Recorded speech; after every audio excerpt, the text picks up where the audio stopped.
Good evening, everyone. Thank you so much for joining tonight. I'm Tracy Milgram Posner, the founder of BRCA Strong, where we educate, inspire, advocate, and support purvivors, survivors, and thrivers to eliminate the feeling of isolation and help you feel whole again. We do that by funding post-mastectomy garments. Normally during non-COVID-19, we're doing transformational photo shoots, get-togethers, yoga, fashion shows, bringing women together to let them know that they're not alone. But during COVID-19, we've decided to take that out, obviously, and start to mail packages to women who are just diagnosed, women who are starting their surgeries or treatment. So if you're a family member, have anybody that needs anything, you can feel free to have them reach out to myself or to one of my board members. Tonight, I have some of my board members on. First, I have Tammy Aon, I have Kate Fishman, and I have Toby Milgram on. Thank you so much for joining, ladies. As if it wasn't for you, I'm not sure I'd be still floating. Thank you for all your support and coming on tonight. I really appreciate it. Tonight, we're taking a little bit of a different approach. I love educating. And with that being said on education, I know that in different families and history, some of us don't talk about what's going on in our family, whether we have breast cancer, whether the gene or whether the family history, Ashkenazi Jewish descent, some Hispanic descent, and African-American women. And I felt coming on tonight and partnering with Dr. Cherie, Ricky, Aaliyah, and Dr. Alexia, we can help raise more awareness to the African-American community for women and let them know that there is support, there is resources out there. If you can't afford screenings, if you can't afford mammograms, reach out to somebody who has a nonprofit or a 501c3, because I can assure you, if they can't help you, there's somebody else out there that can. My goal here is to take this and spread it all over to make sure that we bring awareness to every community, whether, like I said, African-American women tonight is my goal. I'm honored to have 4 amazing speakers come on and share their story. Let's just keep spreading awareness, and that's my goal. So thank you so much for coming on, to all of you, and dedicating your time. I know some of us are newly diagnosed, so we get hooked up, we share, we're all here to support you. You're in a safe zone. So before we get started, what I'd like to do is introduce some of my board members, and then we'll go ahead and pass the mic over to Dr. Cherie. So first, I'd like to introduce Toby Milgram, who is going to be doing some of our outreach to get sponsorships in for us in our local community. She has just retired and decided she wanted to come on board and help BRCA Strong grow. She's been obviously my mom and my supporter, and has watched my journey. So Toby, if you want to do a short introduction. Dr. Cherie, I'm glad you didn't talk first, because every time you talk, all I do is cry. So tonight, I promised I would stay with no tears. I just want to thank all the professional doctors and the team of oncologists and everybody that's been helping Tracy. All of you that unfortunately, had either carried the gene or had to go through this surgery. I fortunately was not, I'm not on that journey, but I am here to help and support any of you. You could call me at night. Tracy will give you my phone number. If you live locally, I do cook and I could bring you over meals. Dr. Cherie, take me up when you're in Florida next week. I told you I also have a belt for you. And I'm here to find new sponsors and just do everything I can to help you, and that's all I could say. And thank you for having me as part of BRCA Strong, Tracy. I've been with you on this journey for a long time. Let's make this happen. Thank you. Kate?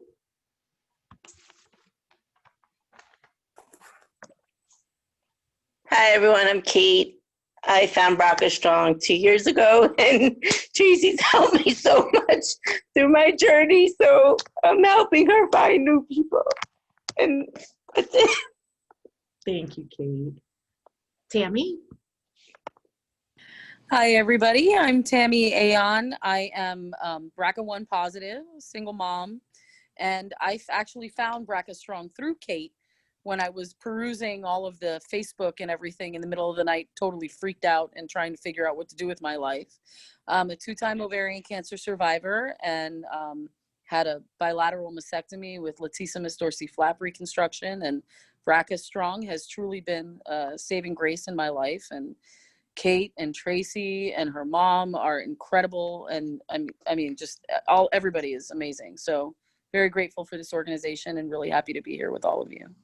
Thank you, Tammy. All right, Dr. Cherie, thank you so much for joining. I'm going to pass the mic over to Dr. Cherie. If you guys don't follow her, she also has a nonprofit called Live Today, and I will now pass the mic over and let her tell you more about her story and what she does.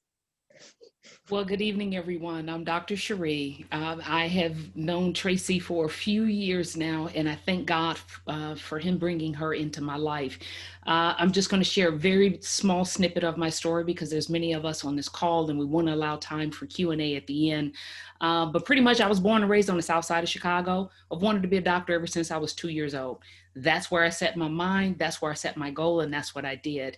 I rendered the diagnosis of breast cancer to a many of patients, and I have sat at the bedside, and I've prayed with them, and I've cried with them, and after I've left the room, I had my attendings to scold me and tell me that I had went a little bit too far. I should not get that personal. I need to recuse myself and step away.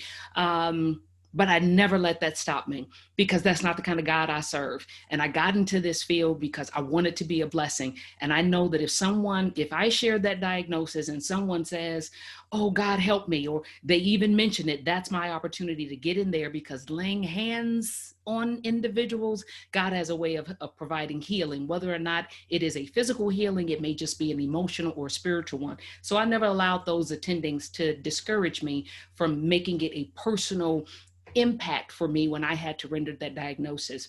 But fast forward until I'm 15 years practicing, had just walked two coworkers, actually, they both worked for me, through their breast cancer journey. I was the person that went to every physician visit. I was the one that helped them determine who was going to be their med-onc, their rad-onc, their plastic surgery, what type of surgery they were going to have. And I was their cheerleader. I was the one that would give updates to all friends and family so that they wouldn't have to go through that daily. And just as I was getting over that second person getting her over her hurdle, October 1st, 2008, that's when everything changed in my life. I found a mass in my right breast, and it turned out to be cancer. I underwent a partial mastectomy, 15 rounds of chemotherapy, and 33 treatments of radiation. Unfortunately, after radiation, I developed disabling lymphedema. Now, my radiation oncologist told me it was about a 1% to 2%, but what we didn't know at that time was 1 out of 3 at-risk cancer patients will develop lymphedema over the course of their lifetime after treatment. 50% of them will manifest it within the first year. And so, lo and behold, I get diagnosed about a year later. It prevents me from performing the clinical functions of my job. At the time, I was in an executive level position with the largest healthcare system in Illinois. I thought that I was going to one day retire from that organization. But when I became clinically disabled, my boss pulled me into his office. He was not a physician, so I want to clarify that. But he looked me square in the eye and he said, Cherie, a physician who is not clinically capable is of no value to me. Now, again, having been born and raised on the south side of Chicago, I should have cussed him out. I should have told him and his mama where they could go. But at that time, I was 42. And after 16 years of practicing, all I could hear was that I had no value. And so I underwent, the next 16 weeks of that daily physical therapy. And then I was relegated to wearing compression garments as my only mainstay of treatment 24/7. And yes, I blung it out because, if I got to wear it, I'm going to be cute. That's how the Diva MD gonna do. But in the course of me now not having a clinical job, I had to figure out something to do because I had 2 teenage daughters who, felt like they were obligated to be able to eat every day. I don't know what went away with fasting, but anywho, I had to figure out a way to feed them. And so lo and behold, I had participated in the Susan G. Komen 3-day event in August of 2010. Susan G. Komen put out a call looking for a new national spokesperson in January of 2011. And because I had participated in my first one 4 months prior, I was included in that call. And after 586 applications, I got the job. I served in that role for 6 years. And then 2 years after that job had expired, I went on to become their first national ambassador for the Health Equity Initiative. But during that 8 years time of speaking and reinventing myself, I went on to become an international professional speaker. I earned my certification as a certified speaking professional. Less than 600 individuals in the world hold this designation. But in my travels, I discovered one, a whole lot of people didn't know about lymphedema, including physicians. That's one. Two, I continued to see so much health disparities when it came to Black women, Hispanic women, Native American women who were just sorely remiss on the type of treatment that was at their disposal, but either they didn't know about it, they weren't aware of it, or it was too far for them to travel. They didn't know of any grassroots organizations or community organizations near them to get the help. And I just really realized that there was this huge disconnect. I was born into this system having experienced the lack, having experienced being dismissed in the medical field, which was one of the reasons that drove me to go so hard in it. But now that I was in it and practicing, I'm focusing on my patients, and as long as I'm getting them straight, I'm good. But now being on that physician/patient role and traveling so much, also had received my master's in public health and understanding population health, I was now able to see it from a more global perspective and realize something needed to be done.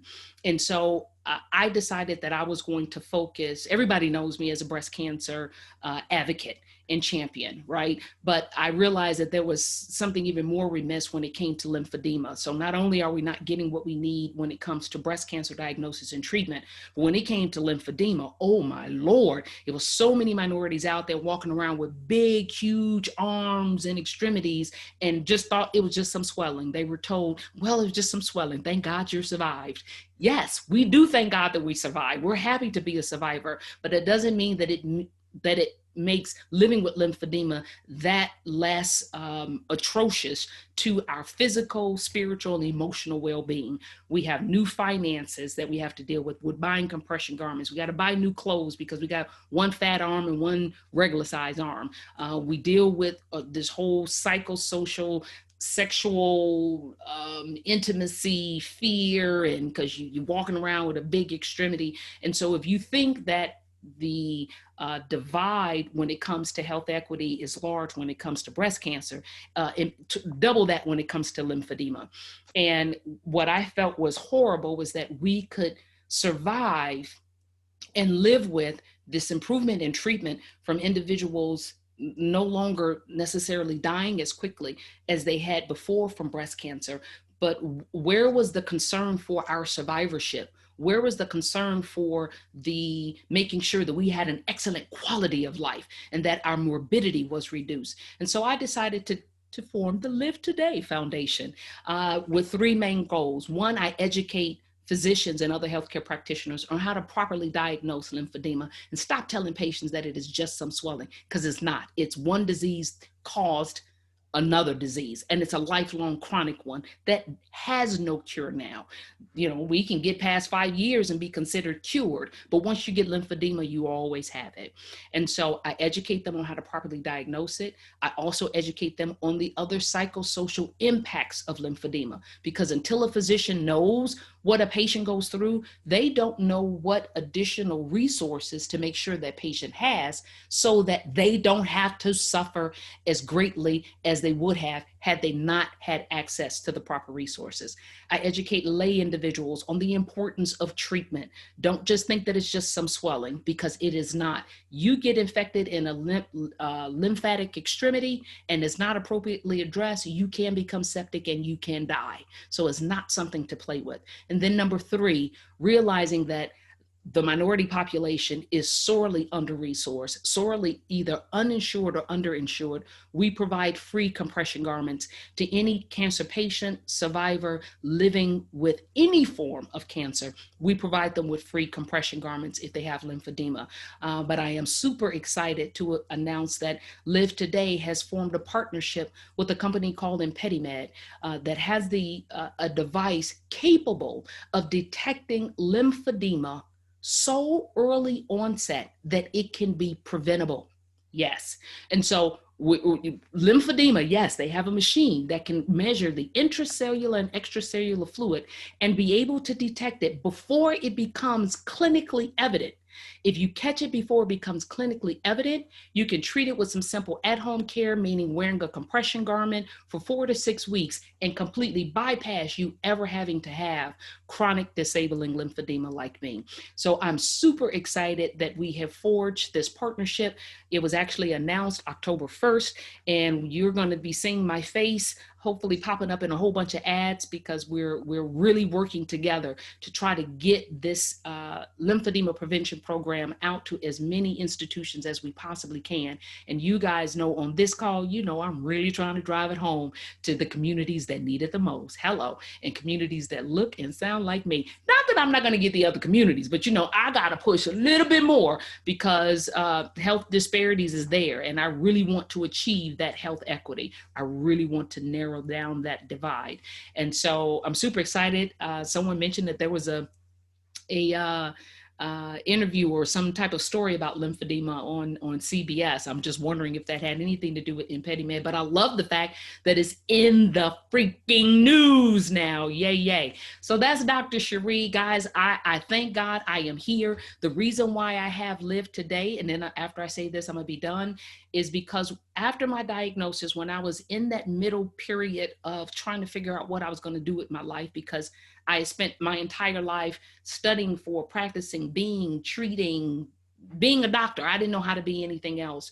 But when God brought me through that, I heard clearly a voice that said, live. And I didn't get what it was initially, because I thought, well, yeah, I'm still here. I ain't want to be here. And you took me through all of this madness. So I am still living. What does live mean?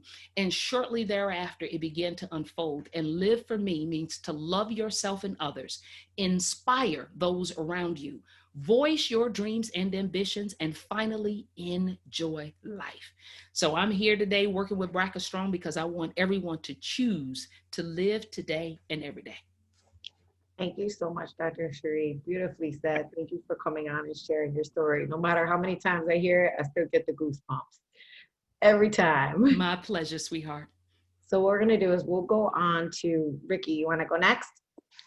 We'll go on to Ricky Fairley, who I connected with on social media as I was looking for women to come on and really make a difference with this call. You know, through a friend, I found Ricky and we connected, and right away I just felt like there was a connection. Our missions were similar. She wants to educate and advocate women. And, you know, I read something very interesting today. If you ladies noticed, I did a little bit of a different post where I took it as more of like, let's face the facts and the percentages of women that are African-American that don't have care, need care, caught at different stages. And thank you so much for posting that on your website, Ricky. I really can say that it brought a big awakening to my eyes, and more of why I wanna make sure that I go into different areas and make sure screenings are done. So I'll pass the mic over to you. You can share what you do. And then after Ricky, we'll have Aaliyah and then Dr. Alexia, and we'll open up to a Q&A. So thank you, Ricky, for joining. Thank you. It's so great to meet you. And of course, Harper's in the background with her squeak toy, which I just took away. So I'm sorry for the noise. Harper, come here. Anyway, I am a 9 survivor of triple negative breast cancer. I had stage 3A to begin with, and I did double mastectomy, 6 rounds of chemo, 6 weeks of radiation, and then a year to the day of my diagnosis, right when I was about to do my first walk where I met Dr. Sherry, my first 3-day walk, my doctors, they found 5 spots on my chest wall. They told me I'm metastatic, and, you know, get your affairs in order. You probably have 2 years to live. And I'm on 9. So God had another plan for me. They went in, you know, after more chemo to do, that's my dog, do more surgery. And when we went in, we found nothing, and the cancer was gone. And I know that God gave me this purpose to talk about breast cancer. I'm going to tell my doctor. So I fight like a girl every day, and I've served on the board of the Triple Negative Breast Cancer Foundation really since I was sick. You know, they were a refuge for me when I was sick, because in 2011, when you Google triple negative breast cancer, there are 3 things on Google, and they both all said you're going to die. We have no prognosis. There's no drugs. There's nothing for you. Your mortality rate is really bad. You're going to die. So I reached out to them and have worked with them over the years to create a home for our disease, which is very different. And I've done a lot of advocacy over the years and for a lot of other people. And with this pandemic, I was stuck in my house and with nothing to do. What a concept, right? And I said, you know what? I think there's lots of work being done in our space. And, in our breast cancer ecosystem, we have more than, more advocacy groups than any other disease, right?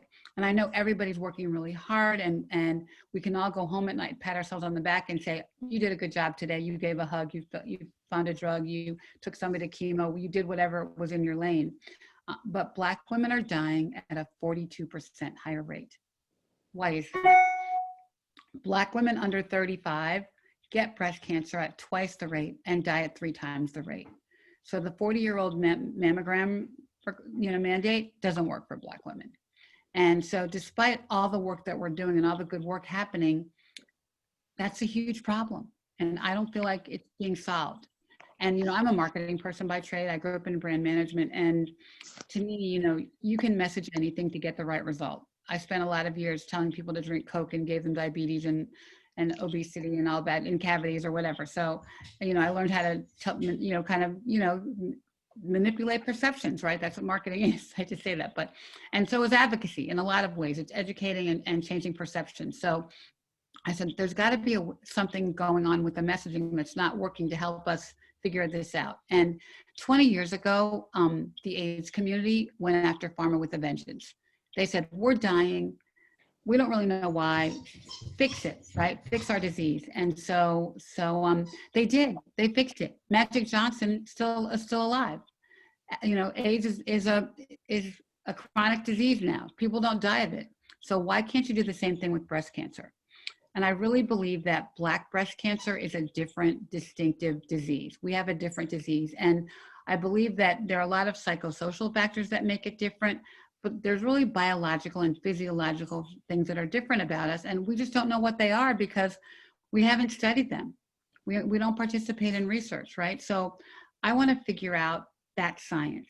And I started my foundation basically to figure out how to eradicate Black breast cancer by looking at the science and understanding why the science doesn't work for us, and then help Black women get into research, because we're not going to get that drug with the label that says this works for Black women until we do the research and get them in research and understand our biology and our physiology to make the drugs work for us. So that's what I'm all about. And I'm really trying to fight like a girl to make that happen. The other thing is, because we have so many organizations, and we're kind of in silos. It's like an orchestra where everybody plays beautiful music on their flute and their cello and their bass drum and their trombone. But I don't feel like there's like an orchestra happening, right? I feel like we're all kind of just out there singing our song, playing our instrument. And so I know that I can't do this alone. I don't think you can do this alone, Tracy. I don't think you can do this alone, Dr. Cherie. But together, we can do something and we can make a difference. So I really want to create this big sandbox where we all play together in a sandbox and march down the yellow brick road towards Oz where there's no breast cancer. And so I feel like it's really important to work together. And I don't really want to do anything by myself. And really all of the programs I'm working on are with a partner, with 2 partners, with 3 partners. I want the more the merrier. To me, we all need to work together. So thank you for this forum. It's so important for us to work together and understand each other and stay connected and figure out how we can solve this together, as a group, because we all want the same thing to happen, right? And even, I don't want anybody to die of breast cancer, but I at least want mortality rate parity. What does that mean? Black women should die at the same rate that white women die. And so whatever it happens, but we just need more energy around our disease. And when you talk to the scientists, when you talk to pharma, our disease is very complicated. There's a lot of different kinds of breast cancer, and I don't think they figured it out yet. But let's figure it out. Why can't, what's wrong with the science? Why can't we figure it out? Why can't we, work harder or work smarter, right, to get this done? So I really just want to focus on that energy. I'm working on a research project right now to try to understand the psyche of a Black woman and what is preventing her from participating in a clinical trial. And I think it's a control thing. I think that we're all like control, helicopter moms, control freak moms and helicopter grandmas. And so when you put us in the situation of a clinical trial, you take away all of our control. You put us in a vulnerable place. And then you want to stick a needle in my arm that you don't know what it's going to do? I don't think so. So how do we change that paradigm so that instead of making her feel vulnerable, we make her feel powerful. We make her feel strong. We make her feel like she's in control of her life, her kids' life, her relatives' lives, whoever. And so that's what I'm kind of working on. What is that right messaging? What do we need to say to her? How do we need to say it to her? And when do we need to say it to her? To convince her that it's the right thing to do to participate in this research to get us the drugs that we need. So we have much work to do, lots of work to do. But we're doing some really cool stuff and you guys kind of know about this already, but I'm really excited about our Breast Cancer United walk. And so we've really garnered everybody, all my friends, really all my breasties. I call everybody, we need to get together. And so on Black Friday, we're going to take over Black Friday. Who's going to go to a mall on Black Friday? You guys going to a mall? Who's going to go stand in line at Walmart at 4 in the morning to buy a cheap TV? I don't think any of us are, right? So why don't we walk? So at 11 o'clock Eastern time on Black Friday, November 27th, we're just going to walk for an hour and a half. We're going to broadcast it on blackdoctor.org live and dance and walk and hang out and have a party. And Matthew Knowles is going to be our grandmaster. But it's not a fundraiser. It's not about money, but it's about taking a stand. We now have 25 organizations involved and taking a stand to show the world that we are badasses and that we need attention and focus and energy and science. So bring it. And so I want to create a lot of noise and show the power of our Breast Cancer United Nation. So I hope you guys will, all participate and play a role in it. So that's kind of my story. For coming on and sharing that. And we definitely will dig a little deeper into this clinical trials, because last night we actually had a call on why to participate in a clinical trial, and it'll be on our YouTube channel tomorrow. And I have to say, it's very interesting how different races and different people do clinical trials. But there's some really good options coming up that we could talk about to start our own clinical trials in some of our systems and do it on different races. So it's pretty interesting. Yeah. So we're going to have that opportunity coming up. So I'll keep you posted. That's, a lot of our barriers that we've looked at for the years, we know there's a lot of bad history for Black people. We know, Henrietta Lacks and syphilis and Tuskegee and all that stuff. And you always hear about the placebo, I'm going to get the placebo drug and die. And there's a lot of things though that with education, you can alleviate those. And there are a lot of, look at the and YouTube talk from last night. I can tell you that we had an amazing speaker who does phase 1 to phase 4 clinical trials, Dr. Kalfa. It was absolutely outstanding. Okay, I'll take it for sure. Yeah, definitely. Because we need to figure that out and unpack that, because I think a lot of things we can throw money at, and that we have a lot of money around that we can throw. If we throw it at the right things, we can fix them. But I really think we need to understand our psyche, what is the root of the fear and the mistrust, and then give the right message to motivate us to participate. So lots of work. Perfect. Thank you so much. So thank you for having me. Thank you for having me. You're welcome. Thank you so much for coming on and sharing your story. All right, Miss Dalia, you ready? Oh, she's on mute. Oh, you're on mute. Go ahead. I forgot I was on mute. I said, I think Toby had her hand up. Okay. You good, Toby? Okay. Hi, everybody. Oh, that was a lot to take in, Dr. Cherie and Ricky. That was a lot. And I should have went first, so y'all could have just told you. Well, anyway, hello, everyone. I'm Aaliyah Whipple.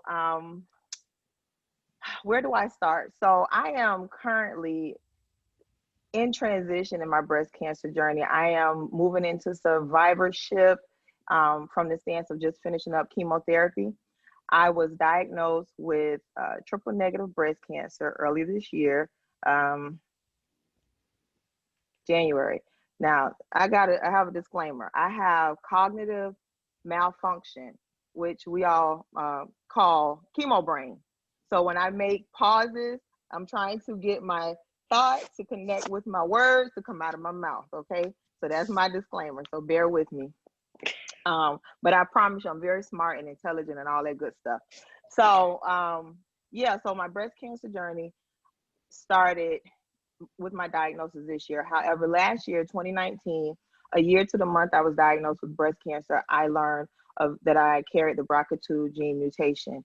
And I learned that from just going to my gynecologist. I went in for abdominal pain. I had a partial hysterectomy some years before, and so my ovaries was doing some funny stuff. And prior to the appointment, you know, they give you your form to fill out about your medical history or your family history. And I completed the form, and the form was more about breast cancer as well. Like, it wasn't just, you know, diabetes and all these other questions. It really went into detail about breast cancer, about the family history. Asked me if I knew about BRCA, the BRCA gene and all that. I quickly filled it out. I have one relative that I knew of at the time, which was my aunt, who passed away from breast cancer. It's my dad's sister. So she passed away in 2008. And so I went ahead and just put that down.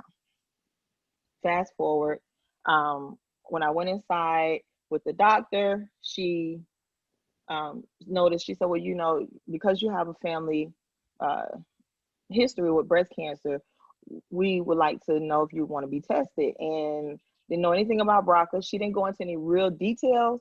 I just recall her telling me that I qualified for free through my insurance and that I had family history. And for me, I like to be proactive. So I was like, sure, I'm being proactive. I'll take the test. And a couple weeks later, she called me in the office and broke the news to me. At the time, I didn't think she was breaking any news, because I'm like, okay, it's a gene mutation. Like, I didn't know anything. I had no idea what it was. So we talk about disparities. I still had no idea. Still wasn't educated on it. My doctor didn't really go into details as much to even like refer me to a genetic counselor after I received the results, you know. So here I am walking out of her office, and all I'm thinking about is, okay, well, she didn't tell me I had cancer. So I mean, I might carry the gene and it does whatever it does, but hey, we all got something. That was my mindset. But I do remember her being very sad about it. And I just couldn't wrap my mind around, why was she being so sad? This is a gynecologist that I've actually gone to for so many years, and she's known my family. And so, you know, I just couldn't understand that. Well, I soon learned why she had that tone. I went into the breast specialist, and my breast specialist happens to be, you know, Caucasian, and her nurse practitioner happened to be African American. And I remember my breast specialist was talking to me, and she was like, you know, I'm going to leave you here with her, and I'll be back. So she's going to talk to you first, and then when she finishes, then I'll come wrap it up. I said, okay. And they tag team my butt. Okay. The nurse practitioner happened to be also pursuing her doctorate in geneticists, to be a geneticist. So she had her information together, and she spoke to me about what me having this BRCA2 gene mutation meant. And I said, okay. You know, it was just very, you know, my mindset was just like, okay. But when she broke the data down and she did that, girlfriend, she's like, girlfriend, let me explain something to you. You have a 13% chance of not developing breast cancer. That says 87% chance of developing breast cancer. Do you know that Black women are dying at a 40% higher rate than white women? Do you understand? Like, she just started breaking it down. If you get breast cancer, you're gonna have to deal with chemo. You're gonna have to, and I was like, oh, okay. And then by the time my breast specialist came in, I said, take them off, get them off. I want them off, because she had given me the information in such a raw form that I was able to hear it in a different light. And she broke the numbers down. And by the time, like I said, my breast specialist came in, and she said, okay, Aaliyah, because I didn't mention some years before I had a lumpectomy for a papilloma in the same breast, same area. And so, you know, I had a little history already there, and everything was benign. And so my breast specialist said, so let's get on track. Let's go ahead. Let's get the mammograms out of the way. Let's get you cleared so that we can go ahead and do this preventative mastectomy. And all I kept thinking about was, oh my gosh, I'm gonna get rid of my good, healthy boobs that I love to flaunt and have my husband touch them. And, you know, I'm being real about it. I was really in a bad place because I'm a plus size girl, but I feel like I'm sexy. And I was not going to get rid of all of this. And then I had to keep reflecting on what she was, you know, what was explained to me. I go and have the mammograms, and they found an area of concern. Same breast, same area where I had the lumpectomy some years before. And I ended up having, of course, the biopsy, MRI, ultrasounds, and all that good stuff. And they found, I got a phone call, stage 1, triple negative breast cancer. Mind you, all this happened in 2019. Right after Kobe, you know, unfortunately passed away. I remember being in a really bad place that weekend. And I was also kind of getting over a lingering cough. I still think I had the coronavirus, but I was getting over a lingering cough for like, you know, it was around for a couple of months. And so I was really not in a good place the day I received the call. And it was just like so heavy on me that day. I got it over the phone. It was just really effed up, to be honest with you, how I received the information. I was home. Well, my daughter was here with me, and I explained to my daughter what was going on with me. My daughter's 20 years old. I have 3 daughters, sorry. I have 3 daughters, 29, 24, and 20. So when you talk about the BRCA gene mutation, I'm on fire over here for my girls, you know, because this now affects all the women in my family, the men too, but we don't have that many men. We're a girl family over here, lots of girls. And so I guess I'm the catalyst that's gonna, you know, help everybody get through this whole BRCA situation that we have, gene mutation. Gotta make sure I say it right. And so I got the call. So here I am now. I had bilateral mastectomy in February of this year. The way that I roll is I'm an optimistic thinking person. I think as the glass half full. I was raised as a Christian woman, so I have faith. I believe in the power of God, and so I didn't fret. I cried for probably a few days, you know, because it hit me, and then I was ready to rock and roll. And what I learned from this journey so far, after having a bilateral mastectomy within a month of diagnosis, then I had the pandemic hit us, so I had to go through chemo. So they changed my breast reconstruction. I still have expanders in because I had to go immediately into chemotherapy. I had to do 16 rounds of chemotherapy. I was diagnosed with triple negative breast cancer. And at the time where it was described to me, it is the most aggressive, you know, it will kill you, you're gonna die, you know. So, you know, then I had friends, I'm telling them, oh, I'm like this, yeah, I got diagnosed with stage 1 triple negative. What is stage 1? Girl, my cousin, I know somebody that died from it. And I'm like, so I had to tune out all the noise to get my mental state, you know, ready to fight this thing. Because I mean, I'm a fighter now. You don't come up on me the wrong way. You know, I got to do what I got to do. And, you know, that's what happened with breast cancer, came up on me the wrong way. So I said, you know what? It is what it is. I started searching for a support group. I was able to do one in person right before the pandemic. And then of course, everything shut down, straight into chemotherapy, no family support as far as people being there with me, because as you know, everything went telehealth. And I started this journey kind of alone with no sense of direction. My medical team, I guess they were up in arms as well because of the pandemic. My oncologist, he never touched me. Very, very little information. I found Tracy. Don't remember how I found you yet, Tracy, because, you know, I just don't remember, but it's gonna come to me. I want to say Facebook probably, but I started sharing my journey on my social media platform actually as a therapy for myself, because it was kind of like me talking about my truth. I know it would help somebody else, but it was also empowering me to be transparent and to be vulnerable and to be honest and to be real and let them know, like, this could be you, you know, if we don't do what we need to do. I thank God that I am a woman of you know, going to the doctor. I have good health insurance, and I was able to have it detected really early, so my prognosis is better than, I guess, somebody else that would be a later stage. But I also noticed that we got to do our own work in our families.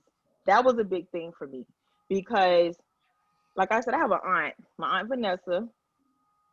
She passed away. I knew nothing about her breast cancer. Mind you, you know, it's my dad's sister, my mom, my dad, you know, separated and divorced many years ago. But even on my mom's side, I was raised mostly by my mom, and we have colon cancer, pancreatic cancer, breast cancer, ovarian cancer. We have all this in our family and never talked about it. And I can't really blame my mom because her mom never talked about it. And then, you know, my grandma didn't have her mom. Her mom died when she was 5. So there are other factors that play into the disparities. And I feel like as a community, we got to do our part too about being, you know, taking up the time to get involved, to take the initiative to help some of our own disparities, some of our own issues that we have as far as take your butt to the doctor. I work with many women that have this good school board insurance that will not go to the doctor. They will not go to the doctor. I have some friends right now, some breasties. They won't join the support groups. They're not so much as ashamed. They're not ready. They say they're not ready. And I say, you know, I get it. You're not ready. But let me tell you about the resources. When I am in the African American support groups on Facebook and Instagram or whatever, mostly on Facebook, the questions are posed. Everybody's asking questions. When I go to the Caucasian-led Facebook support groups, resources are being given. Everybody's giving resources. Do you know about Foundation One? They make sure they send your tumor over here. Get a second opinion. Do you know this doctor? I had an issue with getting a disability form filled out. And I don't know, Dr. Alexa, if you remember, I put it in the breasties and you commented one time. I was so frustrated about being questioned about a disability form that was for a credit card that had 5 questions, very vague, nothing serious, that I paid for. This is disability insurance I paid for. The nurse practitioner said, we're not filling that out. You're not permanently disabled. It never said anything about permanent. And you and I never had a question, never had a conversation, or my doctor had a conversation about me being permanently disabled. But most importantly, you're challenging my intelligence because I know I'm not permanently disabled. You think I'm going to turn in a form to, you know, and it made me feel some kind of way. And I was sharing with Tracy. Let me tell you about the conversation Tracy and I had. What's the problem? Give me 5 minutes. Tracy called me. I don't know. I can't remember what was calling. No, she called me. She said, okay, this is who you're going to call. And, you know, we have this inside kind of joke in the Black community. White people write a letter real quick and it goes straight to the top. And for some reason, I was holding back on not really. I didn't want to come off as the angry Black woman. So I didn't want to complain. And so what I was doing was I was sitting here literally where I'm at right now in my living room, trying to figure out a way of how I could get them to fill out my paperwork without me sounding angry and them, you know, responding to the angry Black one. I didn't want to be, you know, put into this category. And when Tracy was like, F that, you need what you need and you're going to get what you need. And I got what I needed like the next day. Thank you, Tammy. I got what I need the next day. So that was another lesson for me. And then the other lesson was when I started coming into these calls, Dr. Kalfa, one of the first calls on here, Tracy brought on Dr. Kalfa, and I sat and I listened to her. And as Dr. Kalfa was talking, I said, wow, she's talking about clinical trials. She's talking about like her bedside manner just through Zoom was just totally different. I could feel her passion for helping all breast cancer patients. I just was like, really, really, and Tracy was like, are you okay? And she had texted me, you're okay? Because my face was like, I was all in. She turned white. Because I was so shocked that as privileged as I thought I was with this good health insurance and these different networks I'm a part of and these different circles I sit in, I didn't even know all of this stuff. I had none of this information.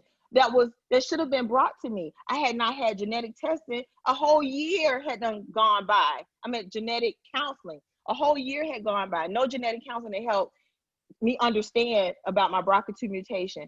And Tracy was like, you would know if you had genetic counseling. You didn't have it. And I said, wow. So needless to say, Dr. Kalfa is now my oncologist. The very first thing she did when she met me was, let me see them boobies. My doctor, my first oncologist, he never touched me. I was with him for 3-4 months. He never freaking touched my body. It almost brings me to tears to think about it, because you're a breast oncologist. You know, I can't even tell you about my pathology with him. When I got to Dr. Kalfa, she broke it down to me. And that's when I started to kind of recognize, you know what? We need to know to vet our doctors. We have to vet our own doctors. And just like I would hire somebody to do my hair, I'm looking how they're doing hair over there. Oh, she's styling really good. You know, so these things I started to learn because I told y'all I got chemo brain, but I am smart. I'm smart and intelligent. And then I just thought to myself, my messaging and my role right now, where I am in my journey, because I told you I just finished chemo and I'm getting ready to have my ovaries taken out, and I got to do the BSO surgery. But right now I know where I stand as far as I need to talk to our families, and I'm talking about Black families, about having a conversation. Don't wait till Uncle Joe or Auntie Sue die and everybody at the funeral, and we got this food over here sitting up, and everybody hush hush and whispering how she died and how he died, and let's talk. You know, I understand the privacy, the medical privacy, but let's talk about some of these conversations now that we know it'll help us live longer. It'll help our family, you know, take, you know, preventative measures. And so I know I've talked too much. I get a little passionate about that. Just about, you know, filling out that medical form. You know, when I started talking more about it, I would have people inbox me. Women would inbox me. My mom is now talking to me more about breast health. Matter of fact, she called me today and said, girl, I got my results back from a mammogram. They say I got a cyst. And I'm like, what? We never had these conversations, never. So that's pretty much the gist of my story. I'm getting ready to start my survivorship class next week with Myra. And I'm trying to find balance right now with coming out of chemo and getting back to life and my new community, you know, family, because I'm going to be a breast cancer survivor for the rest of my life. That's just what it is. But it's going to be for a purpose, you know, and yeah, that's it. Thank you so much for sharing your story. I appreciate it. I'm sure we'll have some questions coming up. So what I'm going to do is I will pass it over to Dr. Alexia, and then when she's done, we could open up to a Q&A. Okay, awesome. So thank you again, Tracy, for having me on. I love, enjoy working with you. And even though I don't have a BRCA mutation, I have a PALB2 mutation. So my gene mutation is the PAL of B2. So my clinical course follows that of a BRCA2 mutant. So now we sisters, Aaliyah. So I am a physician. I'm an infectious disease physician. I am a mom, and I am a stage 3 invasive lobular carcinoma survivor. My breast cancer journey started actually 2 years prior to my diagnosis. So I'm someone who is very self-breast aware. You know, I wouldn't say I was super knowledgeable about breast cancer. I've learned way more as a breast cancer patient than I did as a med student or physician about the diagnosis. But because I always did routine self-breast exams, 2 years before my diagnosis, I found a lump in my left breast. Had a ultrasound that was concerning. It was BI-RADS 4, and you know, radiologists give these, you know, vague follow-up instructions. You can repeat the imaging in 3 to 6 months, do a biopsy now, clinically correlate. And so when I discussed this with my primary care doctor, who was my partner in practice at the time, I was like, okay, well, let's just get an ultrasound again in 3 months. Like, that's the conservative approach. And she was like, absolutely not. You're a young Black woman. If this is cancer, it's going to be aggressive. You're more likely to die. You're going to get this biopsy. That was like Monday. And I was having this biopsy on Friday. And she went with me to the appointment and held my hand through this thing. So that particular biopsy showed fibroadenoma, which I had my first fibroadenoma at 21. I had it removed at 22. I found that on self-breast exam after meeting a young Black woman who had been misdiagnosed with breast cancer misdiagnosed as not having breast cancer when she was like 16, was metastatic at 21, and at 25 she was going to colleges educating young women about breast self-exams and breast health and self-awareness. So I did my breast exams every month based on meeting this young woman. So I had a fibroadenoma at 21 and had it removed at 22, and that's how I entered med school as a young uninsured Black woman navigating the healthcare system. And I got all kinds of inappropriate care, you know, unsupervised breast exams by medical residents and surgeons, never got imaging. Nobody could tell me what the hell was wrong with my breast. And people just kept saying, you're too young to have breast cancer, which we know is a fallacy. And I just had this young woman's story like weighing very heavily on my mind. So that was so stressful. So it would take a couple of months to see a woman general surgeon who examined me, said it's probably a fibroadenoma based on how it feels, and she explained why. And she ordered an ultrasound to confirm by imaging. So it was growing rapidly, it was painful, so I had it removed, and it was definitively confirmed to be a fibroadenoma. So I'm always curious how many women who developed breast cancer had any sort of other benign breast findings, you know, prior to their diagnosis. Because to me, it just says you make abnormal cells, and these abnormal cells may be cancer someday, you know? So fast forward 35, I find this lump, I get it imaged, get it biopsied, and now the biopsy shows LCIS, lobular carcinoma in situ. I get sent to a breast surgeon and I undergo a lumpectomy, and the pathology shows the LCIS, but it also showed other abnormal cells. So I had atypical lobular hyperplasia, so just more abnormal cells, and that was all kind of within a fibroadenoma. So I had 3 kinds of abnormal cells in one abnormal spot. So I was immediately sent to a breast oncologist. Now, I went on the path of every 3 months going for some form of imaging. So mammogram with breast ultrasound or MRI. And as they kept finding different lumps and doing biopsies and finding more of the same stuff, my primary care doctor again was like, listen, you got ticking time bombs on your chest. You need to just get them cut off, get a nice new pair, upgrade yourself, but these things gotta go. They're gonna kill you. And so when I brought this to the attention of my breast surgeon, he said, no, it's too radical. You don't need a bilateral mastectomy. So I said, well, what about genetic testing? Like if I have a gene mutation, doesn't that make me a candidate for a mastectomy? So he's like, nope, you don't qualify for genetic testing. So I posed the same question to my medical oncologist, and she said the exact same thing. I'm like, do they have a script? Like, is this how they say this to everybody? She's like, no, it's too radical. And when I asked about genetic testing, she said, you don't have sufficient family history, your insurance will never pay for it, yada, yada, yada. Now, this is not my expertise. And I will tell you that as a physician, I was like, you know what? It gets on my damn nerves when people question my expertise and they don't, you know, I know what I'm talking about and blah, blah, blah. So I didn't question my doctors. You know, I wasn't going to question their expertise. I took what they had to say as like the end all and be all of the information there was to receive. And I didn't push or fight.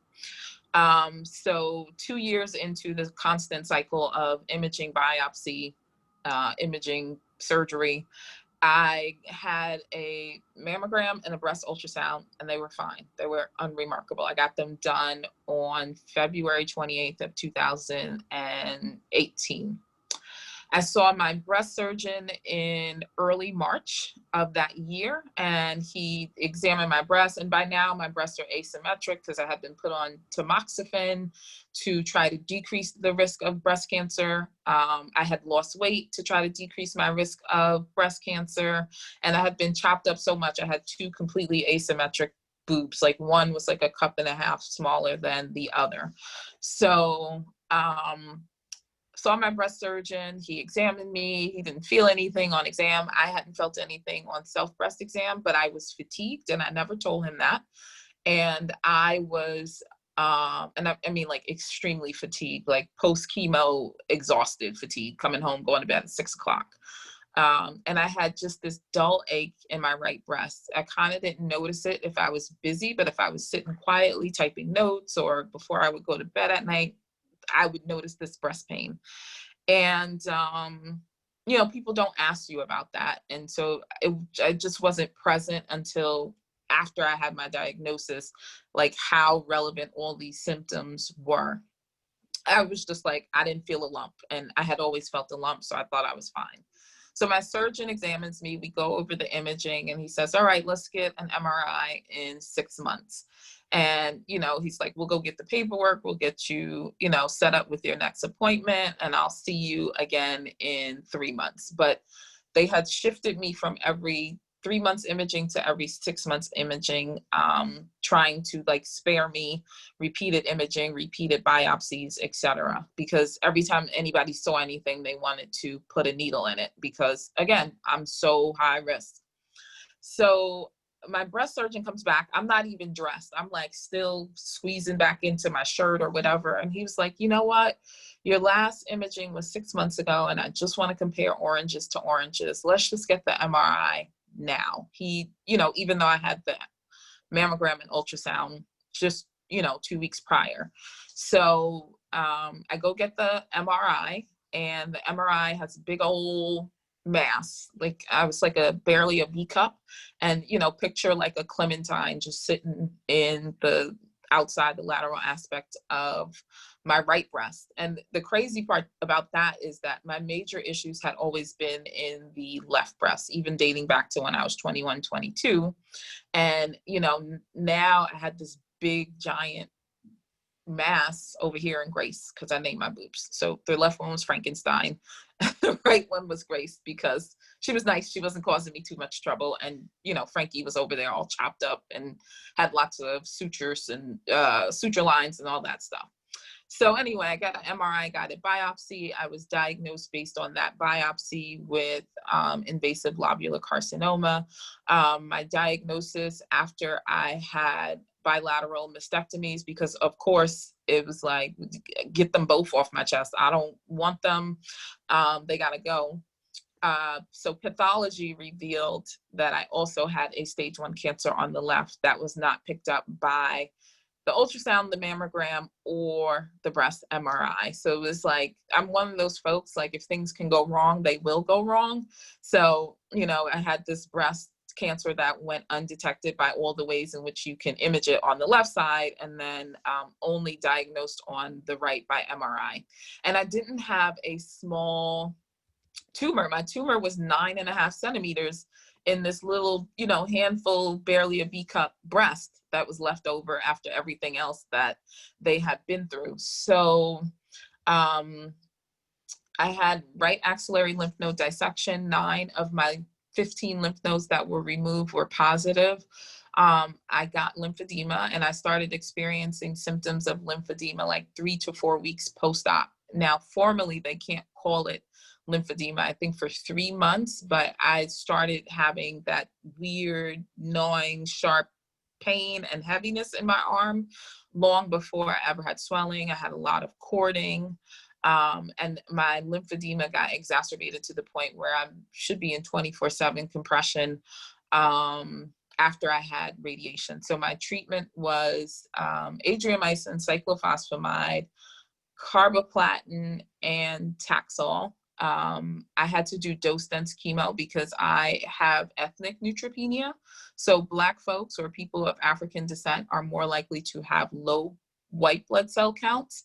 And in general, we can kind of live and function with that, and it doesn't make us any more prone to infection. But after my first dose of chemo, my white count was down. My ANC was like 890 white cells. So I never got chemo on time because I had to get blasted with the Neupogen to get my counts up. The auto injectors and the long-term Neupogen, like that single dose, never worked for me. I would have to, and it didn't work when they stuck it in my belly. I would have to go get my arms stuck for 3 days in a row before I could get treatment. I just had every complication you could have, it seems. But so I had 25 cycles of radiation that exacerbated my lymphedema. So I am a lymphedema warrior. And a lot of things that I learned in the course of being a breast cancer patient, I choose to share, and not just advocate Black women and Black families, but also to advocate for us through education of physicians. So as a physician, I feel like my colleagues hear me a little more loudly and clearly than they will hear my sisters, who they consider lay people and who they believe are exaggerating, you know, as was said, angry Black women, etc. Because even I get concerned about coming across that way, and I know that my sisters do too. And so we will not advocate for ourselves because of the way the world perceives us. We don't want to be troublemakers. We don't want to make too much noise, yet our own providers are often overlooking us and giving us care that is different than our white counterparts get. And there's not enough Black physicians for all of us to see someone who looks just like us. And so we really have to work to educate the masses so that when we're experiencing breast cancer, when we're experiencing chemo side effects, like chemo brain. So chemo brain is what actually took me out of work and what disabled me when I first went out on leave before I got too neutropenic and before you know, work became unsafe because, again, I'm an infectious disease doctor. So it got to a point where I was so neutropenic, I couldn't see my patients because they were prone to making me sick. And so going out on disability was very hard for me. But it's interesting because, you know, my doctors let me work until I couldn't work. And when I couldn't work, they were like, oh my God, we're so glad you stopped working. Like, this is ridiculous. You just needed to stop and take care of yourself. And a lot of my friends and colleagues who are oncologists, I'll hear them say that, like, when they diagnose their patients, they just automatically give them a year to 18 months out of work. I've never heard any of my Black sisters say that somebody offered that to them, whether they accepted it or not. So we don't, you know, we carry the stigma of being a strong Black woman. And so we don't get the same compassion and empathy that other people get. Our pain is not as well managed, you know. I remember, you know, being in so much pain in the hospital, and I don't respond well to like opiates, like Percocets and things like that. And that's what they kept giving me. I couldn't take what I respond to, which is an Aleve, because it will make you bleed. And so managing my pain was very problematic. And I remember sitting in my bed, like scrolling on Facebook, and a male resident physician came in response to the nurse calling him because my pain wasn't controlled. And he actually gave me a lower dose of like a less potent pain medication, which was so odd. Like, he actually stepped down and stepped my medication kind of backwards, which would have offered me even less pain relief than the meds I was given. And I just always wonder, like, is that because of the way we tell resident physicians or trainee physicians what a patient in pain looks like? And, you know, we say that people who are in pain can't dress themselves, they can't do this, they can't do that.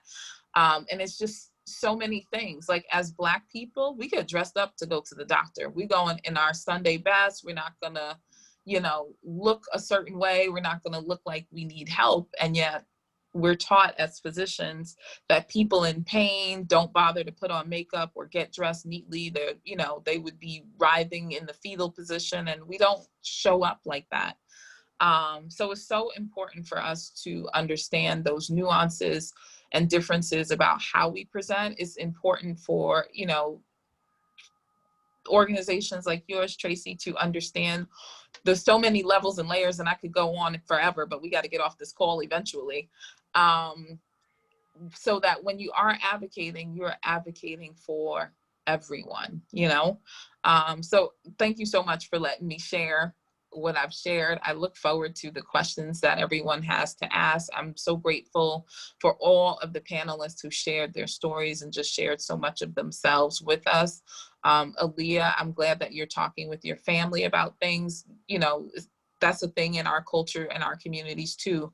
You either don't talk about your family medical history, or you just do not know it because we've not had equal access to medical care, and we don't always get safe or equitable medical care.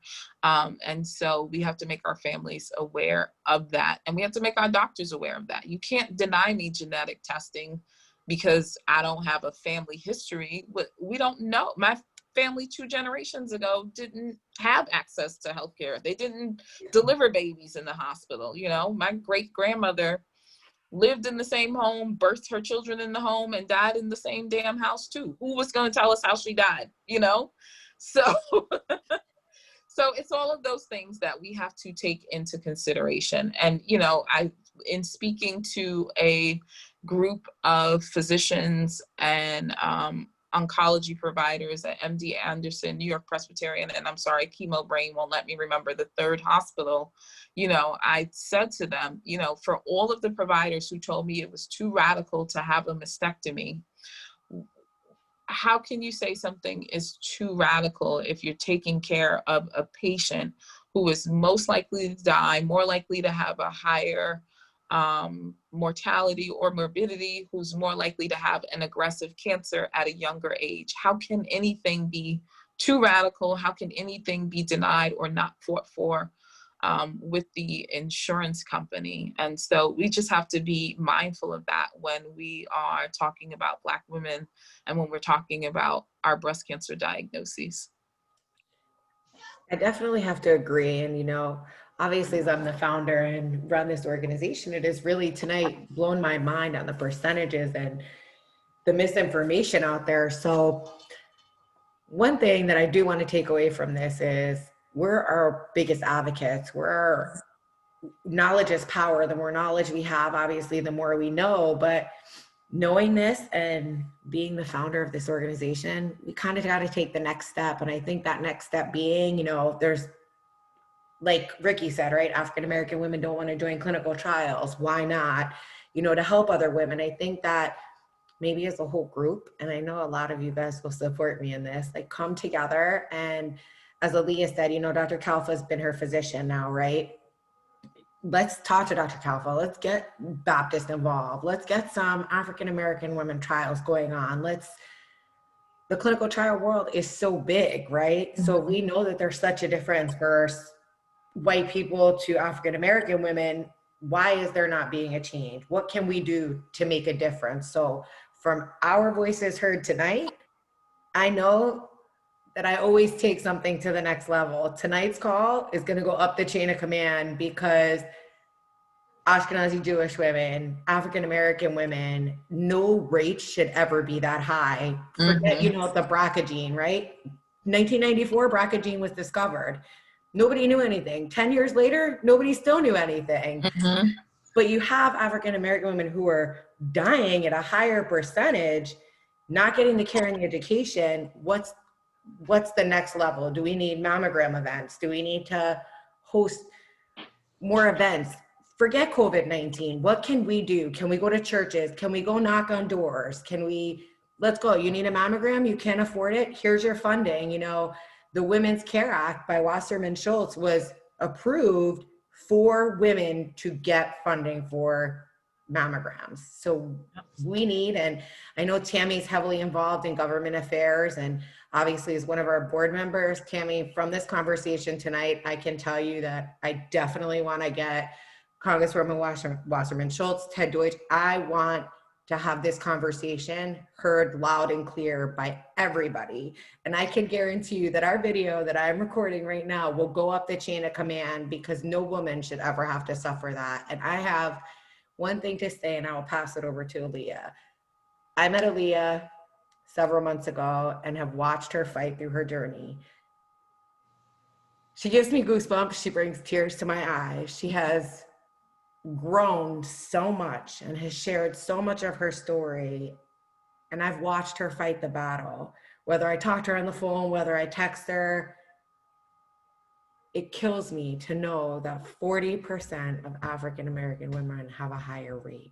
I'm flabbergasted. I mean, I'm blown away. And, you know, scheduling this month, I said, what can we do to make a difference? And I talked to Aaliyah and I talked to Dr. Alexia. They were the first two people that I talked to about hosting this call. And I can say that this call is my most imperative call of the month for me.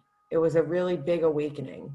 So I thank you guys for really coming on and sharing and opening up, and let's continue to make a difference. I know Aaliyah has something to say and we'll open up for a Q&A, but even to the white women on this call, we never want anybody to suffer, but a 40%, let's make our voices heard.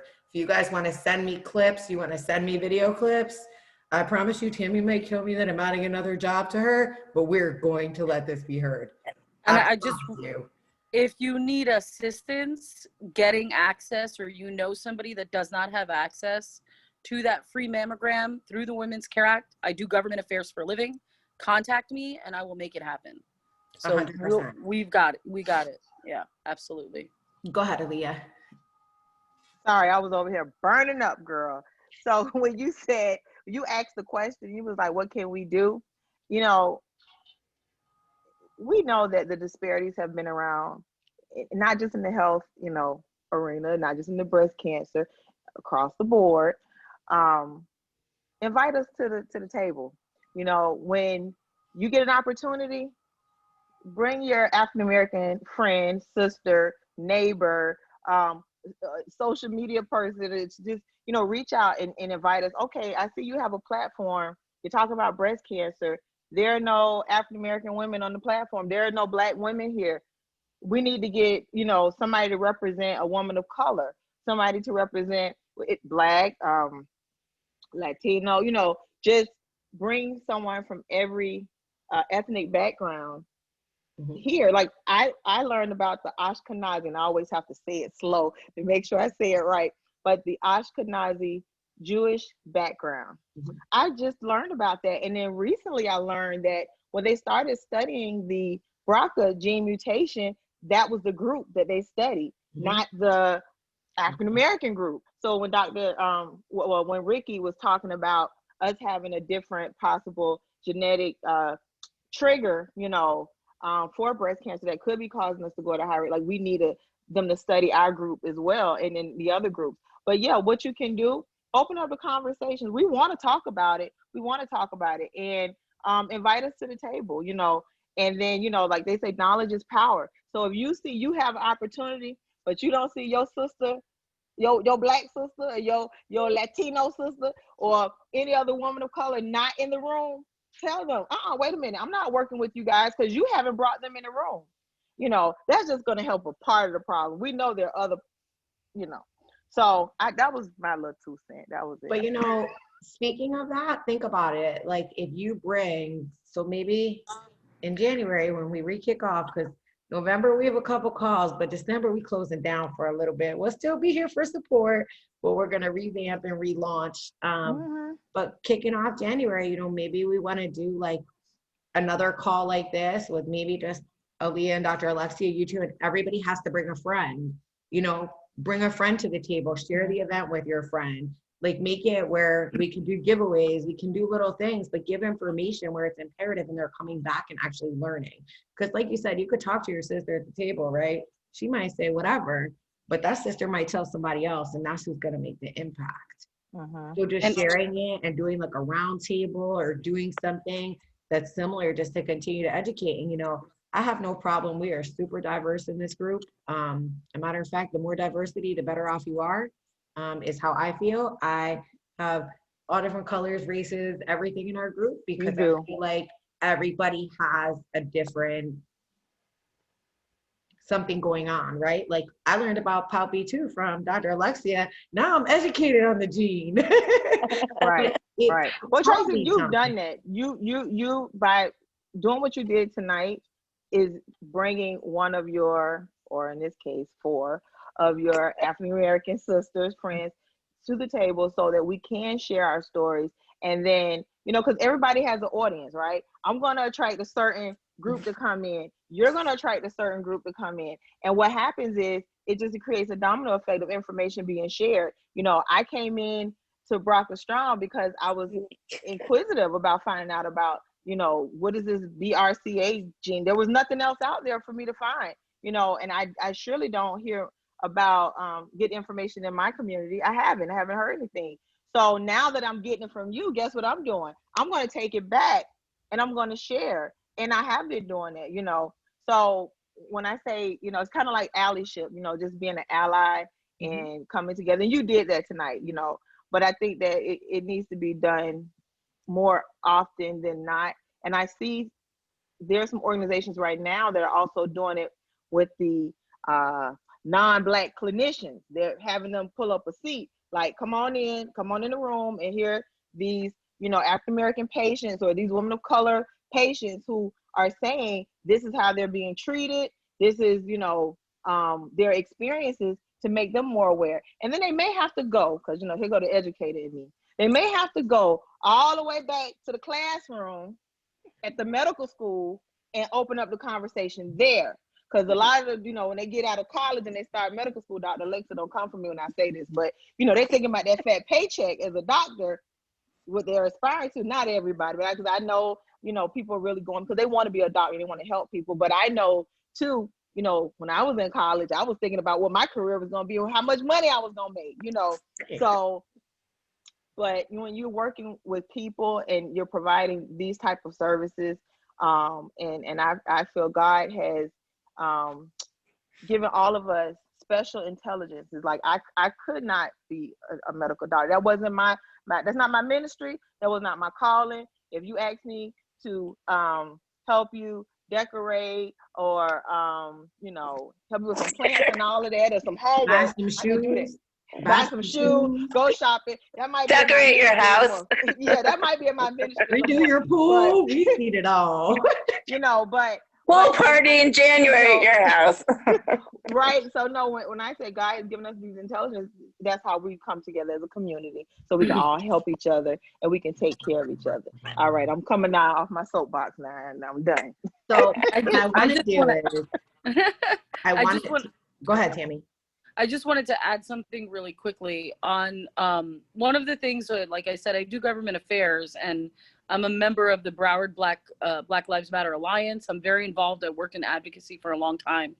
And this is a real problem. So bringing people like yourself and Dr. Alexia, we have an event on Monday with the BRCA Strong Florida Breast Cancer Foundation and Sylvester Comprehensive Cancer Center on Monday. And the goal is really to talk about the business of breast cancer, because this is an industry. And you know how you change things? The inside out. Okay. So we have to start placing people. That's how it works in politics. It's all the same thing, you know, and we have to start. You guys come to that. I'll introduce you to people. Whenever I put together events for the chamber, I put together events with the Black Lives Matter Alliance. There's different ways that we can bring education to the community. But it's like you said, all of us using our special set of skills and remembering you don't go anywhere without taking somebody with you. I agree.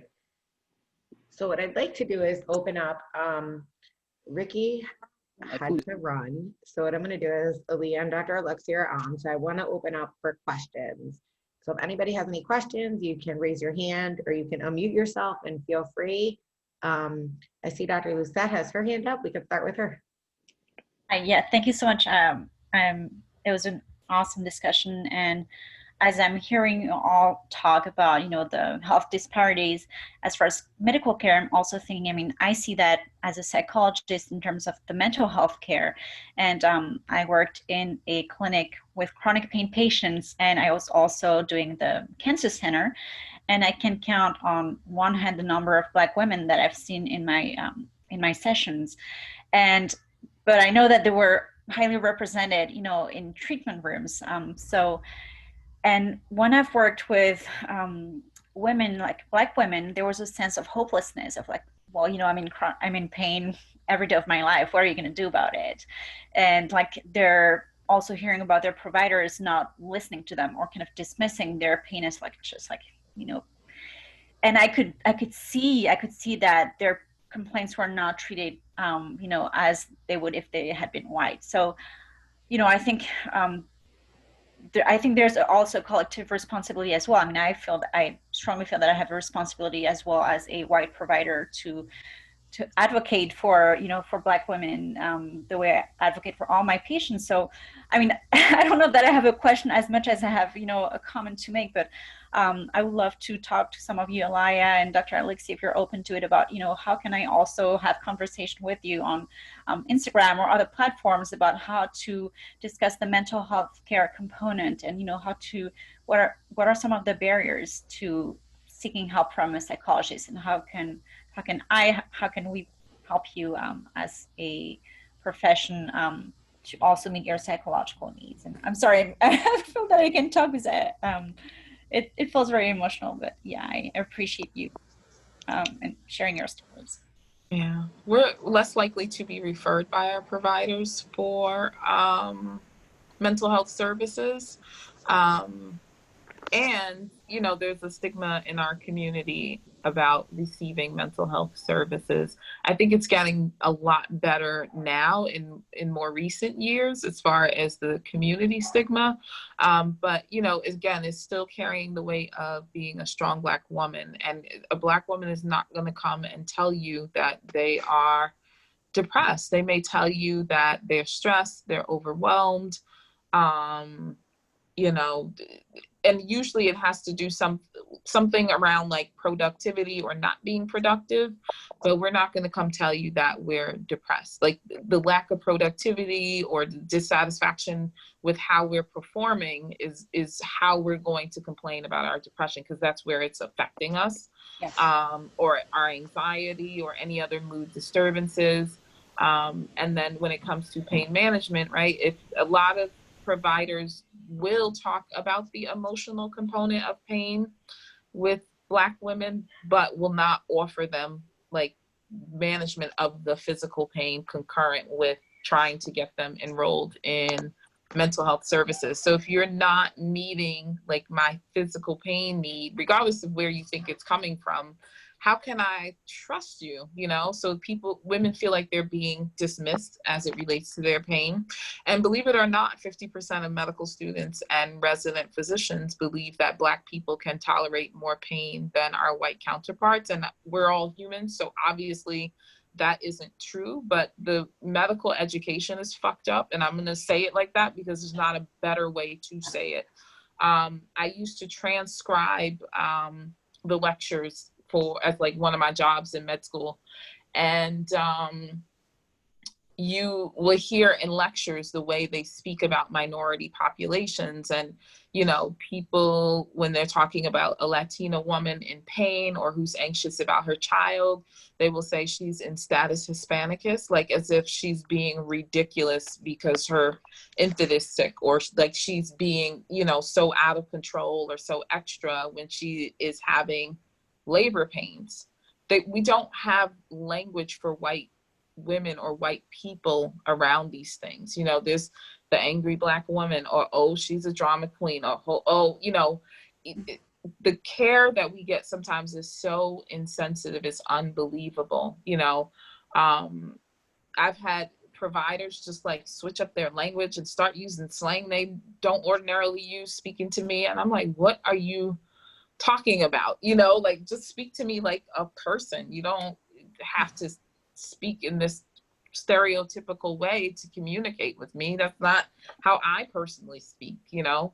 And so there's just so many problems, you know, you hear just so many different things. If you're talking about men, for instance, you know, Latino men tend to be very stoic and they tend not to complain about pain. And, you know, I've heard physicians joke like, oh, you got to be careful with those, you know, those Mexicans or Latino men. You'll find them dead in the corner if you don't talk to them or if you don't pry. And this is stuff that you hear over and over again, year after year, repeated by physicians who are training new doctors. And then we expect them to, you know, come into the world and give everybody fair and adequate care. So, you know, as patients, we also have to get in front of providers and be a part of their education.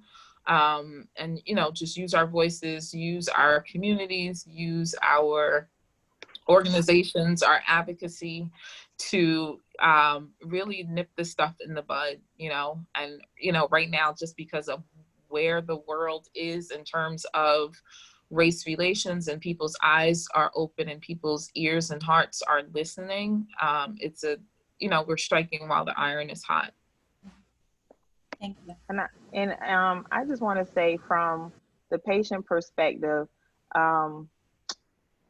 letting us know what's available and explaining it a little more in detail. Like, don't just say, I can put you with the psychologist.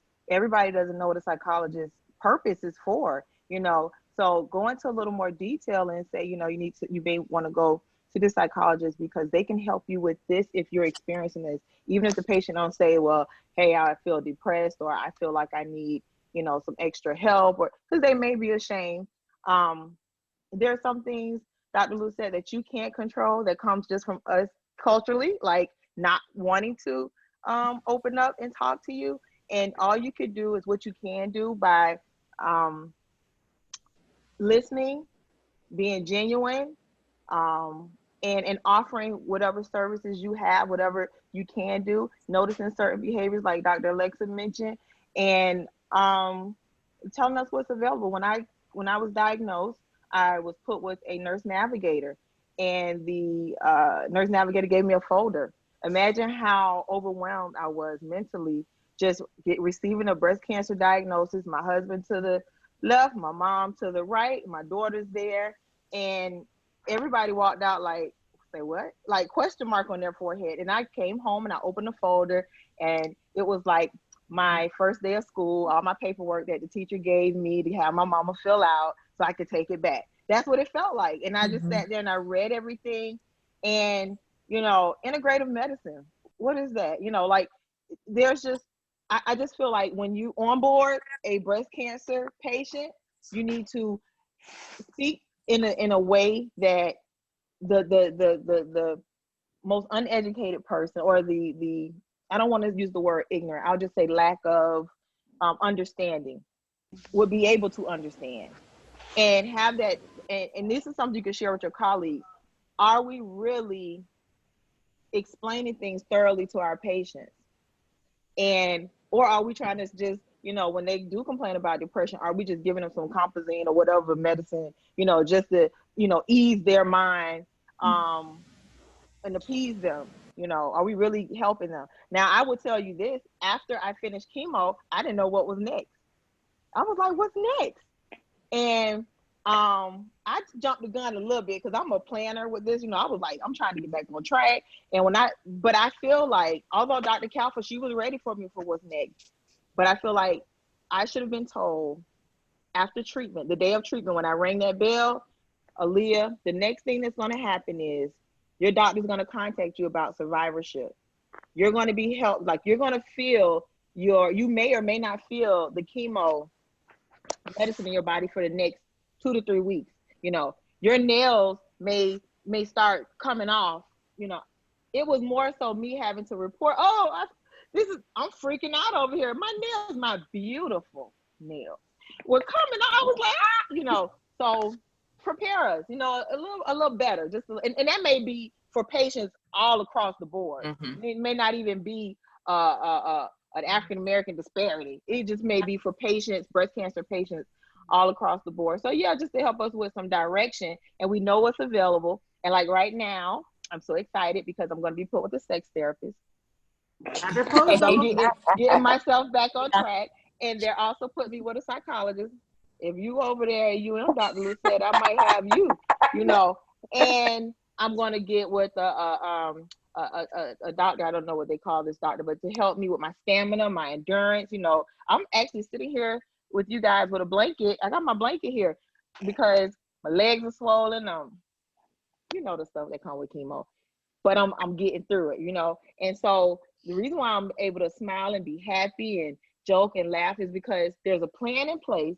I know it's temporary, and I've been educated, and it was my responsibility. And doctors need to say this.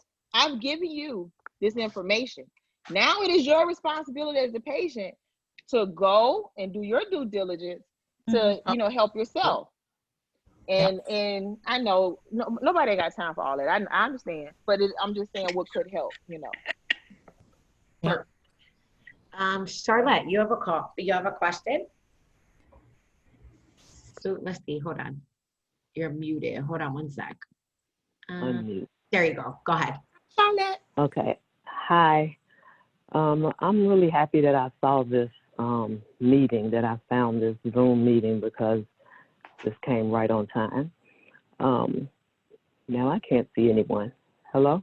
We can see you. We can hear you too. Okay. All right. This came right on time for me. This is my 25th year since originally being diagnosed with breast cancer. And this is my third time. And now I'm metastatic as of 2 years ago. But with that being said, all of that cancer and so on and so forth, the second speaker, and I can't remember the name because it's not there anymore. Oh, Ricky. Ricky. Ricky, yes. She mentioned clinical trials, specifically for African American women, and I am so interested in that and finding out the what and the why and the how come, because for me, there was no family history of cancer whatsoever when I was 29 and diagnosed the first time. And then there was just one little unexpected marble-sized thing. And, you know, it was there, chemo, radiation, lumpectomy. And then at 15 years later, it comes back in the same breast. And it's a different, like, first is hormone related, and then it's not hormone related. So 2 different kinds in the same breast. So it's like I was tested for BRCA, and I'm not, you know, BRCA. I don't know how to say it, but I don't have the BRCA gene. I didn't have that. So, you know, I just was like how she's mentioning the testing, not the clinical trial, to see like what's going on in the African American women, to find out like why we're getting this cancer at such a high rate, 42% higher than our counterparts, and dying more, you know, because this is like 3 times for me. And I was being tested, you know, I was actually getting mammograms every 6 months. It wasn't even showing up. But then I found a lump in the midst of getting mammograms every 6 months. That wasn't showing up on the mammogram. So. Did you have ultrasounds too, or just mammograms? No. Just mammograms. Just mammogram. Wow. No ultrasound, no MRI, Isn't that the protocol that are Alexia? Like if Yeah, you you are should screening, be, you if you're should that high also risk, you should be having mammals with ultrasounds, and they should be alternating with MRI. with breast MRIs, and they should be every 3 months. After having A breast breast cancer cancer diagnosis. Mm-hmm. the first time Mhm. at age 29. Mm-hmm. Yeah, I was getting it every year at first. Wow. And then there was something noticed, like they said calcification, something like that. Mm-hmm. And then they started doing a mammogram every 6 months. What Wow. state are you in? Illinois. Are you at a Mhm. center? Do you go to are you belong to a center or is it private practice? It's it's a like a section that a place that has like 4 hospitals connected. It's Kellogg Cancer Center. Okay, so you're at a center. It's not like you're in a private practice where you Yeah. say, But I actually was with the same doctor for like since I was 29. I just left him this year because it seems like there's some issues. Did you have a mastectomy as Like- well, or did you just go under I treatment? had a mastectomy when I was 45, the double mastectomy. Okay. But like at the current issue, it's like I was requesting certain things. I was noticing that like there's like the what you call it, the metastasis is in my liver. But then I'm looking at one of the reports, like, and it says there's a metastasis in my spine, and he never mentioned it to me. So I actually asked him, why is it saying that there's a bone that's in my spine? He told me that I was looking at an old report. I'm like, no, this is from this month, March of 2020. 2020. And so, you know, I ended up just having to change doctors because he was just not, I was thinking that maybe he was getting to be maybe not as coherent as I would want an oncologist to be. Yeah. Yeah. To not tell me that there's metastasis to the bone now, you know. And then also learning that there should be either PET scans or I never had a PET scan before I got with the new doctor. And that there was no MRI or no ultrasound ever for these things. Like, why? So I was like really like, the second one probably could have been caught before it got to that extent that it had got. Yeah. So does your new doctor? I'm sorry, Charlotte. I had a question. I'm sorry. I didn't mean to cut you off. I'm it's just okay. curious. Your new doctor, had you spoke to your new doctor about clinical trials? My first doctor, my first oncologist, he didn't talk about clinical trials for triple negative. I don't know if it's because I'm stage 1 and he just didn't feel that was necessary. But immediately when I went to the second oncologist, she walking in the door, she would tell me about this clinical trial, that clinical trial. I didn't qualify, but she still submitted my my information. She told me you may not qualify, but let's see if we can get you in anyway. And the question I'm posing to you is, has your new doctor have you asked about clinical trials, and has your new doctor mentioned anything? Like, have you asked? No, I have not asked. This is the first time I'm thinking about it. The only time that anything like that has ever been brought up to me is like when I was very first diagnosed in October of 2018, I went for a second opinion at Northwestern Hospital, and they said, yes, what he's doing is exactly what I would be doing. And so I continued because I was under the impression that the treatment was right. But then when the treatment plan had to be, he wanted to start doing like IV chemo, and it was like, to my understanding, there are several other oral medications that can be used prior to the IV. So I went to the Mayo Clinic and found out that there was a recently approved medication that could be used, and I got all the information on that. They sent that to him, and he told me he said, oh, I received the information, it didn't come. I mean, you're not approved. I'm like, really? Let me see the paperwork. I told my primary care physician about it. She said, oh, it just came, you're approved. So it's like, hi. You know, Right. So I'm on that. It's Pickray, so I'm on that now. Good. But at Northwestern, when I first went there, they said she mentioned clinical trials when I first went there. She said I can always, like, I'm in their system, so I can always come back there. I would say So- Kellogg.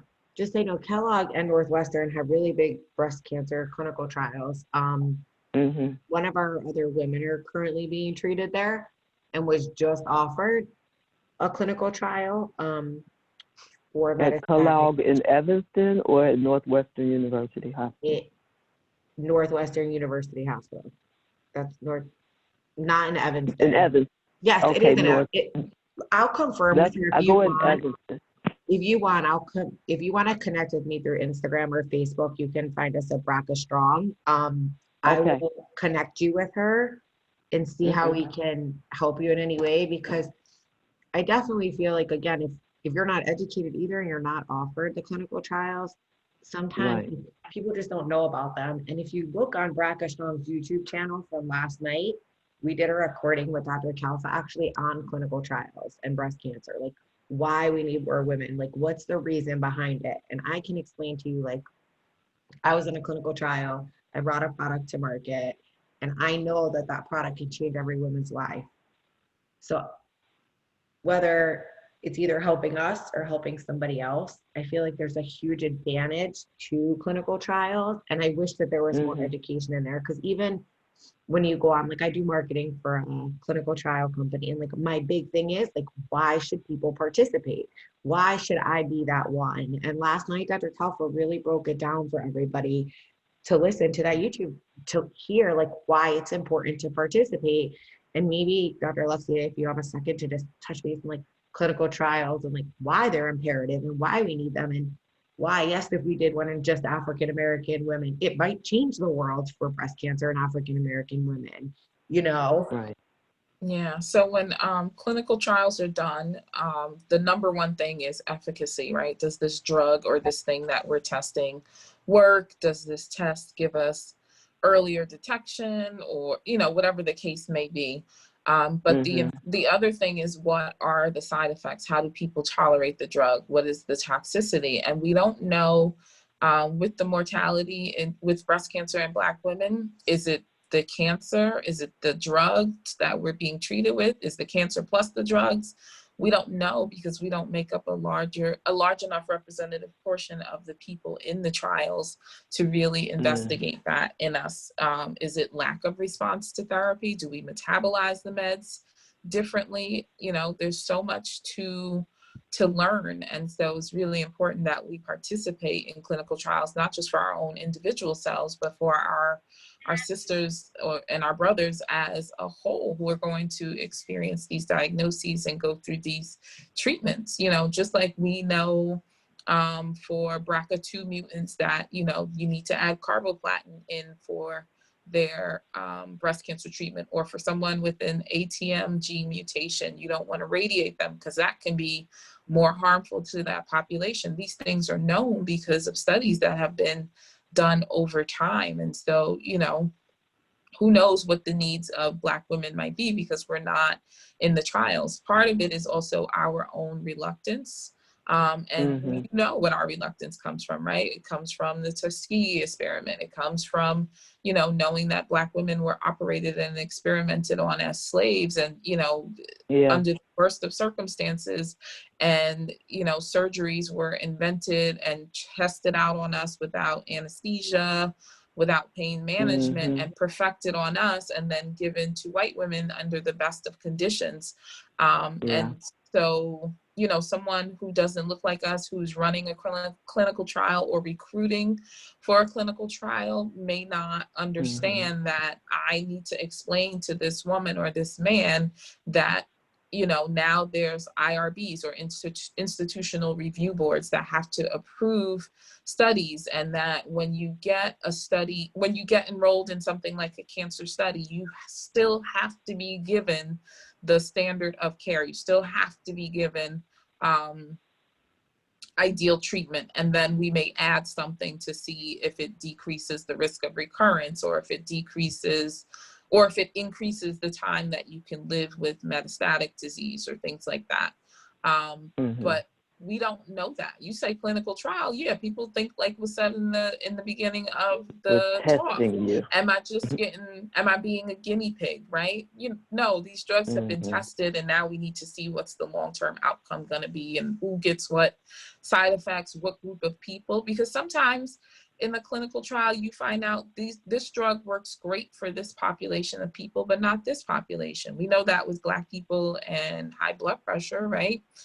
We respond better to certain types of antihypertensives than our white counterparts. We're more likely to have certain allergic type reactions than our white counterparts. So we try to stay away from those drugs unless it's absolutely necessary. So we need that same information for Black women and men with breast and other cancers, and we won't get that except by way of clinical trials. But because of our history with the medical community and the fact that we still receive disparate care, of course we're skeptical. So it's also not just important for us to be willing to be involved, but for the folks who work for the clinical trial teams to be willing to take the time and have those conversations, gain trust. You know, and that's why you also have to, well, not us, but, you know, folks who are employing folks have to have someone who looks like us on the team to think of that at the table before you start approaching Black and brown people about clinical trials and studies. So they're safe. They're very highly regulated. You can get cutting edge care. You can get care that, you know, is not the standard of care, not yet approved, that can prolong your life and improve your outcomes. You know, you're going to get at the very minimum the standard of care.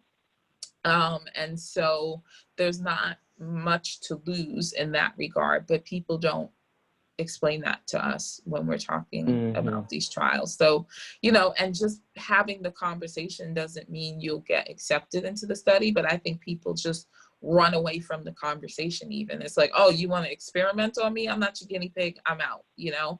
And it's, you know, by the time a drug reaches, you know, a phase 3 trial, which is almost where you start approved. enrolling patients, it is to test the safety. Like, you know, on some level the drug works, and you need to prove like long-term benefit and safety for the people in the study, or for the population you're studying. Thank you so much for explaining it.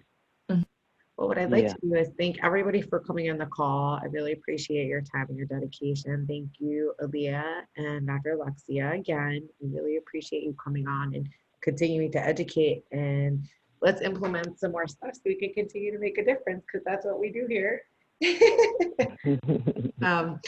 Thank you again, everybody. I really do appreciate it. Thank you to my board members who were on the call and advocates of our community.